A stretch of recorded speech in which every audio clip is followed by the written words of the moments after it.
Previously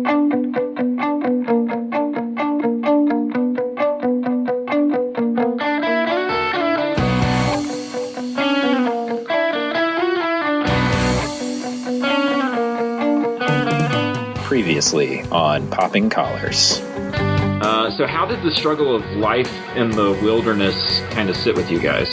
Well, first off, I just want to say, let's applaud the payoff of all my Ken Burns watching, because the West, and we're like in the Dakotas, and I'm like freaking out at this movie. I'm like, this is everything that I've been watching, which the West is full of a great deal of death and misery. And it's like when you watch things of particular times, you're like, how did any of my relatives survive?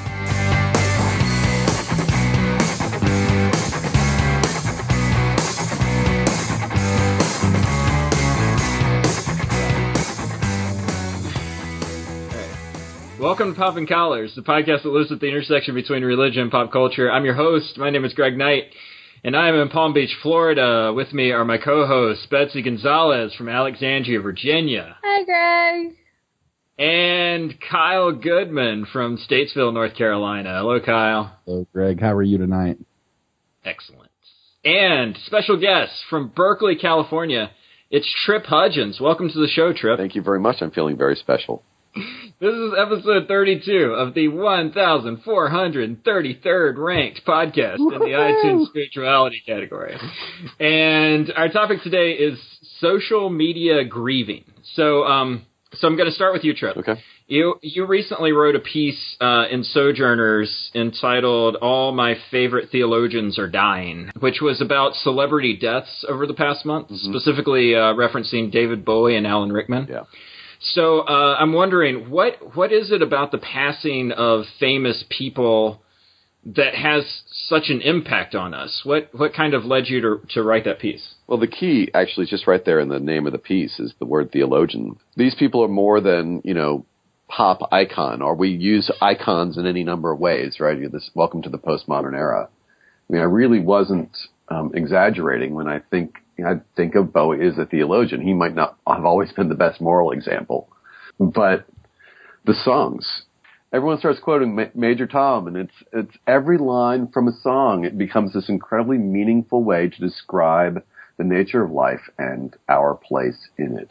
The cosmos gets shifted.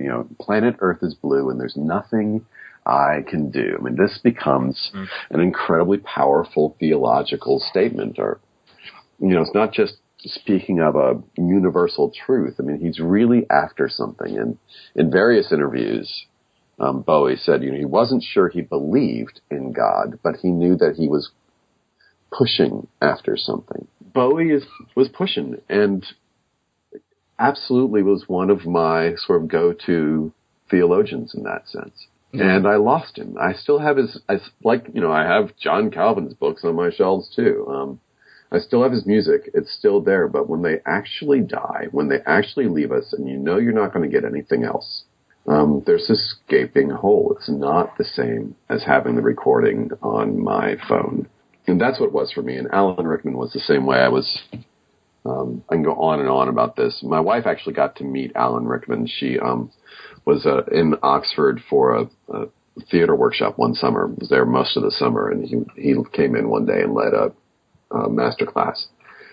And so there's this great picture. My wife is 4'11", and Rickman was like 6'3", 6'4".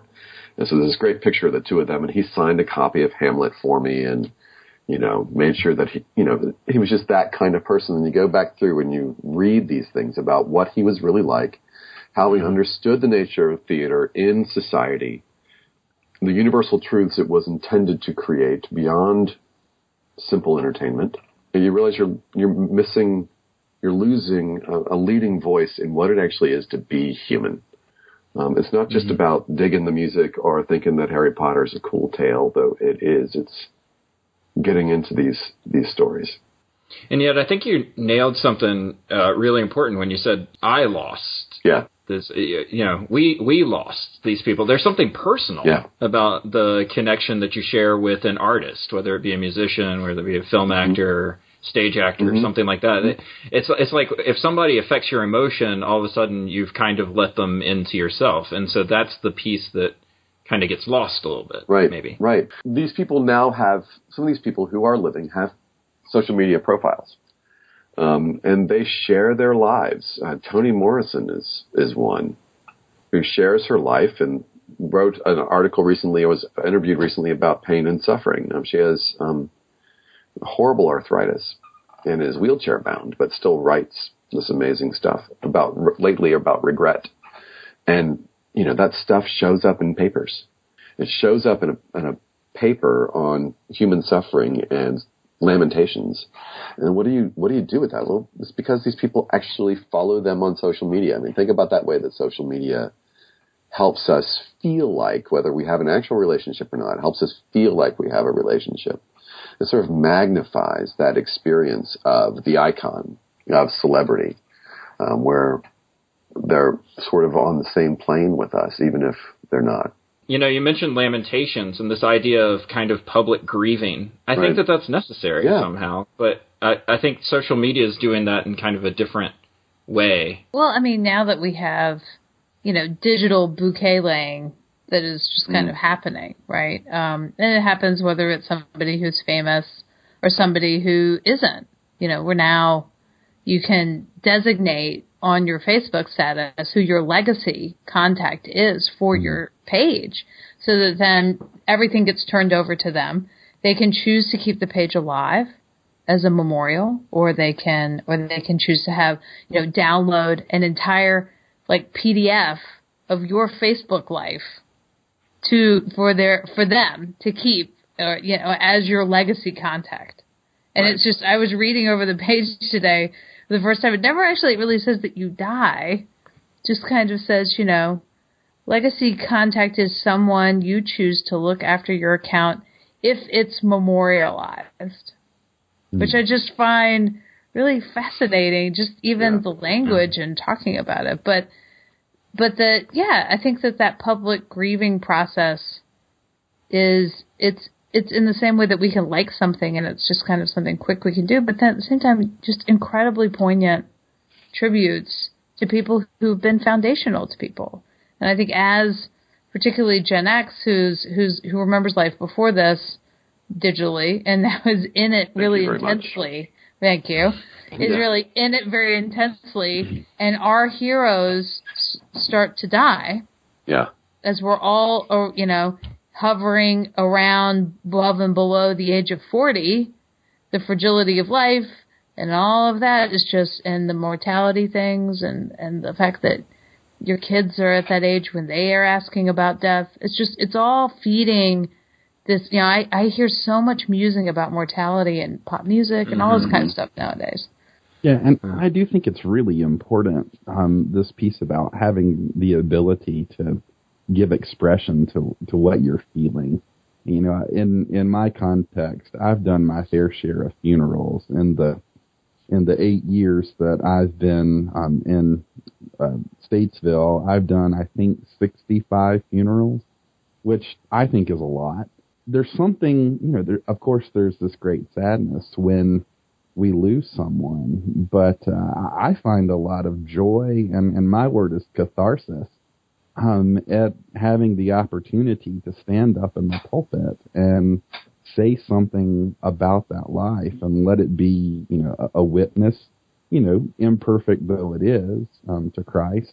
That's a really important thing for me. And oddly enough, about the time I sort of feel like my ministry is kind of in a rut, I seem to have a funeral. And again, I wouldn't want to lose anyone, but, you know, all of a sudden, just that opportunity to, you know, lift up someone's life and what it meant to me and what it meant to the community, oddly enough, is just this moment that, again, it gives expression to what I'm feeling and is creative and even generative. And I think there's something to that, talking about social media.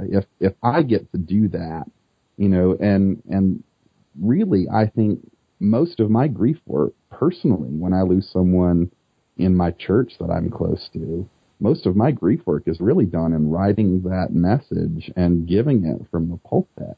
And I think that social media in some ways gives everyone their pulpit, to stand up and say what this person, be it a celebrity or someone close to them that's not a celebrity. It gives them that pulpit to stand up and say, you give expression, offer their words in some sense as a eulogy to that person. Yeah, we talk about that, especially in classrooms with, in teaching kids. There's a social need that your students need to somehow meet. And so if you're doing really engaging teaching, then that social need is being met in your teaching. And so I think we've all been involved in funerals where it feels like everybody wants to talk. Everybody wants to get up and say something. And it's always a really hard time to be able to say, well, I need to see what you're going to say before you get up there and talk. I need to, this is not a wake. It's a funeral.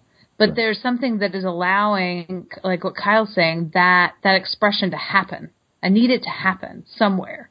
And if I'm not going to talk at the funeral, or if I'm worried that what I might say might be judged, or I'm not enough, I can put it in this other forum. And I feel like I've that discharge of grief that somehow needed to be public is public. And of course, where it connects into our conversation about celebrities is just that, these are people that I think we all, in some sense, feel like we know, or at least we know their work. We have established some connection to them. Mm-hmm. That's got to be especially true of musicians, just because of how intimate the work is, because it becomes like a soundtrack for your life, right? I mean, David Bowie was the soundtrack of so many people's lives, and that's the loss piece. And I think the dark side of it, though, right, is this kind of realization, we had talked about it before, but this idea that you recognize your own mortality, but, the other side of that is people saying, well, like my childhood died or my teenage years died or something. It's like, no, you still have those years. That's still there. Those memories, that music, that's still a part of who you are. It's just that the musician is gone. And I don't know that people really process that well on social media, it seems like. I'm 46 years old. My entire life I've heard the music of David Bowie.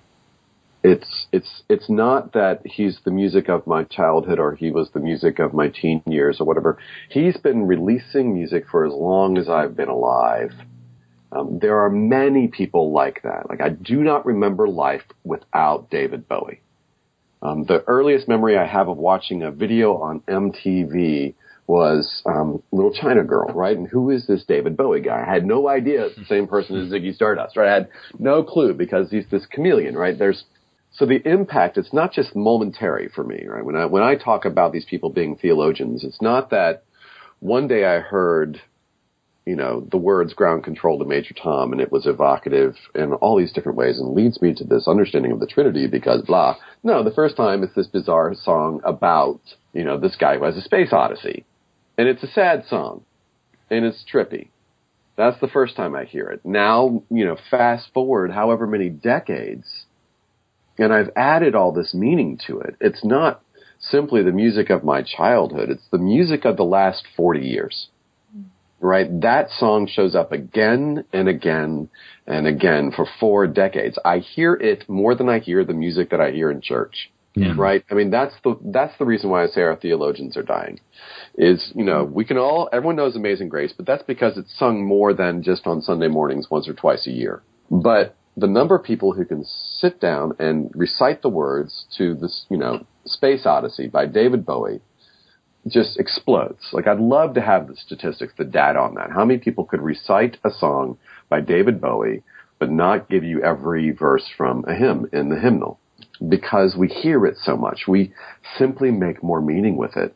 Oh, sure. It's like the lectionary of our lives. Right. I mean, that's what, right. As a music fan, and I would say this, you could do this with film and those sorts of things, that there's films that you can watch or albums that you can listen to when you're in your teens, to then listen to them in your 20s, to then listen to them in your 30s, and then to have a kid and listen to them, and then to lose a parent and listen to them, and that it changes, it alters. You read it in a different way. It is scripture.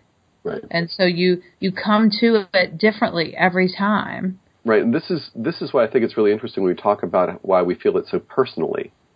And it's not that I feel like I knew David Bowie. It's that his stuff was scripture. In the same way that we say we know Jesus, right? We can have an intimate encounter, something that feels so viscerally familiar with the divine. And I think it's analogous to how we experience people through music. You know, there's something about familiarity. There's something about the age when people die and the circumstances when they die. So Robin Williams was a big one for that. Mm-hmm. I'm a self-professed wrestling fan on this show, and so many of those guys die young that it's like a gut punch every single time. And you think to yourself, man, what did these guys do to their bodies? What did they do to their careers? Like, what were they hiding? Like, what was it that was driving them? What were the things that they were fighting? Because what I knew wasn't who they were necessarily. Robin Williams was the worst for me in that, thinking about the body of his work and how many his films were life-affirming. I mean, some of the ones that weren't so great, I think of like Patch Adams or What Dreams May Come, but even the better ones, Good Morning Vietnam, just this radical push for a life-affirming ethic, and then to hear the tragedy that he experienced personally just felt like such a disconnect to me initially. This is the last guy I expect to take his own life. He's the guy in his work that's affirmed the goodness of life and every part of it. How can we find him, lost in that very thing? And yet, I think you said it, Greg, that, who experience these, celebrities to be is not necessarily the people that they are. And ultimately, I think we find in their deaths that they're really more like us than the pedestal that we've put them on. But I'd love to hear what you guys think, because this is something I've been puzzling through, right? How many people who were touring in the late 60s and early 70s are going to live into their 80s? We'll see some folks do it, but they lived a hard life for a long, long time. And in that, they proclaimed an ideal about an eternal youth movement. There's music from the 60s and 70s especially. This is youth movement music, and it hits us throughout our lives. We employ it differently, but still, there are the Rolling Stones and Mick Jagger saying, I'm dead at 40, and they're still touring. But what is that? I'd love to hear your thoughts on that. Well, and I think, too, they were the beginning of the youth market. We're marketing directly to young people. When I moved out of the 18 to 35 or whatever that prize demo was, that was a really hard birthday for me. That was really hard. I was like, I have no marketers don't care what you think. Nobody cares what I think. Turn her out to pasture. Whatever. Chose Coke over Pepsi.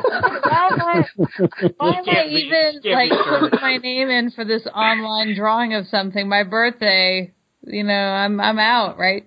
David Bowie would be one of those people that has aged along with his music. U2 is another example. Age along with their music. Change and grow and be different and not be stuck in the past. The question that I had, Kyle, you've already touched on it already, this idea that, you are in the funeral business, right? You're in the storytelling. And we touched on this a little bit when Robin Williams died. This idea of being pastor to Facebook.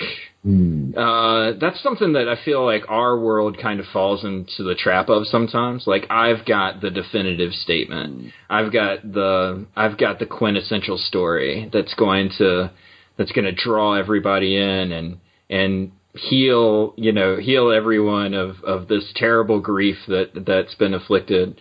I feel like a lot of times we fall into this trap of being the pastoral hero in our various spaces. I mean, part of it's ego, but what else is kind of driving that boat that we want to kind of hug the world and help everybody get over it? Well, it's really difficult on social media to have a practice of the ministry of presence. When what's best in the situation in a room with folks who are grieving is really not to say much of anything, that opportunity doesn't really exist on Facebook. You're either saying something or you're saying nothing, and that means you're just not there. And so I think there's a real temptation to fall back into the trap of, trying to solve everything and bring healing with a lot of words. And I know I have just personally been very guilty of typing out the 10-paragraph homily / essay / dissertation in a Facebook comment, thinking that that's just going to solve everyone's grief or solve everyone's issue. And yet things just continue to roll on like it didn't matter what I said. It's really disappointing. Did you not read my post? Did you not read the post? I fixed this whole thing. I've solved the Glenn Fry Exactly. problem. Here, let me link to that. Well, and it's also, and even in the invitation that many of us receive in the line of work that we're in, to be present in the process, not just post-death, but in the process of dying, the person dying. I've had an experience this year with a colleague who I love very much, and at a previous school, being sick, and you're monitoring treatments and what's going on, and things are happening, and then you notice the nature of things start to change, and we're now in hospice, and we're having good days and bad days, and the page, is today's a good day to visit, today's not a good day to visit. And just the things people leave and the pictures and the jokes, and you can suddenly start to see this person's life and the roles that different people fulfill kind of starting to weave together on their Facebook page. Oh, well, this is the person who always tells the jokes and posts the inappropriate pictures, and this person is this person is that person, and to then watch all the way through her death, and then into memorializing her loss. It was actually really beautiful. And it was something that I think in some of the more trivialness of social media, it was something that was really beautiful. And I'm reminded how often the general public is not privy to death in the way that we can be privy to death. And that social media has brought it into our lives again in a more present way. And it's all jumbled up with, the latest Kardashian thing in your feed and what your favorite sports team is doing. But it's there. And it's to watch it happen to somebody digitally, and we talked before we started broadcasting about Joey Feek, country singer who's dying and is in currently home care, hospice type care, and just posts on their blog on people.com and pictures and updates and just kind of in the process of dying. And social media is allowing that to happen again. And kind of what is the world doing with that information? One of the more personal stories that I've had running through my head since you all invited me to participate in this was when my stepmother's sister died. My Aunt Anne passed away a few years ago. And I was here in California, and my family's back east in Virginia, and I was on the phone. We were constantly texting pictures back and forth and just checking in. And like literally the day before she died, we were texting. And when she passed away, the pastor of her church did this astonishing, simple thing. Recognizing that Anne had family all over the country, she took a picture of this small memorial table. It's a Baptist church in Richmond, Ginter Park Baptist Church. There's this table underneath this beautiful stained glass window, and she lit a candle under it for Anne. And then she took a picture of the candle and posted it on the church's Facebook page. And she said, if you cannot get here today, whether it's because you're stuck in the office here in Richmond or you live 3,000 miles away, let me know and I will light a candle for you. And I will keep posting new pictures. And they did. Right? So I have saved, one of the last images with all of these candles as a memorial to my aunt on the day she died. Wow. Right. Right. It was just really powerful to, we've been talking about the challenges, the differences, the distinctions between virtual reality and the rest of our lives. And it's a helpful rhetoric, but at the same time, we're not separate people online and offline. We may present differently, but we're not separate people. And our deaths aren't separate, right? It's the same death. It just presents differently online than it does offline. Mm-hmm. And so Anne's death was presented in one way online, and then when I flew east for the funeral and gave the eulogy, it presented differently at her service. But it was the same death. And I think we are giving ourselves opportunities through social media to actually participate in a new way. It's surprising us all. It's what I'm hearing a lot is how surprising it is that we can actually honor one another in this way, and that it does touch us to watch candles appear on a table or watch David Bowie's last music video entitled Lazarus, right? It touches us very, very deeply.